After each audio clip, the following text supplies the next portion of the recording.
Assalamualaikum warahmatullah. Dañuy gis équation différentielle du type y' est égal à y plus b. waxoon nañ ni équation différentielle mooy équation boo xam ne ay inconnu ay fonction la nekkul ay nombre réel wala nombre complexe ay fonction lañ jël moom mooy inconnu d'une équation différentielle looloo ko wutalee ak yeneen équation léegi suñu amee équation différentielle du type y' est égal à y plus b lii ba tey équation différentielle boo xamante ni maanaam bii la ñuy wax équation différentielle du premier ordre avec second membre mooy maanaam équation différentielle boo xamante ni dañ ko bindee y' ensuite moins AY ensuite est égal à B.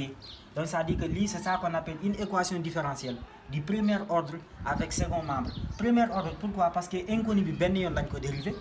Avec second membre mooy maanaam côté bii dañ fay am benn valeur réelle mais fii na membre bi second membre bi maanaam valeur fixe la maanaam nekkul valeur bu variable parce que fii mënoon na am benn inconnu x mais ñun amuñu cas boobu ñun cas bii nii moom lañ am donc léegi fii suñu ne soit l'équation différentielle de y' moins y est égal à 3 kon lii c'est un exemple typique de cette équation là mais léegi suñu ne déterminer la solution générale de cette équation ensuite déterminer l'unique solution telle que y de 0 est égal à moins 1 lii nuñ koy defee maanaam fii su ma amee équation différentielle du type y' est égal à y plus b léegi solution générale bi lan lay doon y de x est égal à quoi? Est égal à une constante k qu'on multiplie par exponentielle de ax moins b sur a avec k appartient dans l'ensemble R. kon lii mooy doon solution générale de cette équation du type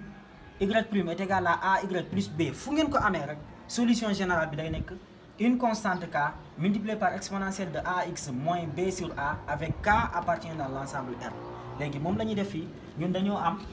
2y' moins y est égal à 3 donc kon damay am 2y' est égal à y plus 3 kon damay am y' est égal à 1 demi de y plus 3 demi, n'est-ce pas? kon bind nañ ko sous forme y' est égal à y plus b kon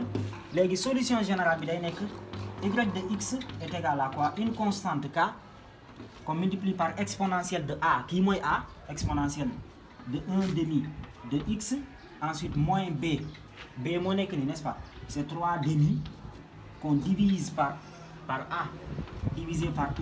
1 demi mais lii duma ko bàyyi nii on savait que donc fii kon damay am y de x est égal à quoi? K exponentielle de 1 demi de x ensuite moins léegi fii damay simplifier automatiquement parce que ñoom ñaar ñoo bokk même dénominateur damay simplifier dénominateur kon damay am 3 sur 1 te 3 sur 1 ak 3 ñoo yam rek kon lii mooy nekk solution générale de l'équation différentielle de y' moins y est égal à 3 kon lii mooy nekk solution générale léegi deuxièmement on a dit déterminer l'unique solution telle que y de 0 est égal à moins 1 léegi lii su ma ko bëggee am dañ maa ne y de 0 est égal à moins 1 léegi man amoon naa y de x moo nekk nii, n'est-ce pas? kon y de x amoon naa ni k exponentielle de 1 demi de x moins 3 léegi lii nii moom laay remplacer fu am x rek ma remplacer ko par 0 kon fii damay am k exponentielle de 1 demi de x moins 3 est égal à moins 1 nii laa koy defee kon damay am k exponentielle de 1 demi de ensuite léegi fu am x moom laay remplacer par 0 moins 3 est égal à moins 1 kon damay am k exponentielle de 0 parce que 1 demi fois 0 est égal à 0 moins 3 est égal à moins 1 donc exponentielle de 0 est égal à 1 parce que dañ maa ne woon su ma amee a à la puissance 0 un nombre à la puissance 0 est égal à toujours 1 kon damay am k moins 3 est égal à moins 1 kon ma déterminer valeur de k kon damay am k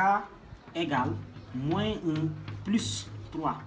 kon au final k est égal à quoi? Est égal à 2 kon déterminer naa valeur de k léegi maintenant su ma bëggee am solution pour l'unique solution telle que y de 0 est égal à moins 1 kooku mun naa kaa bindee nii damay bind y de x est égal à léegi k dama koy remplacer par sa valeur trouvé woon naa ko c'est 2 moo nekk nii ensuite exponentielle de 1 demi de x ensuite moins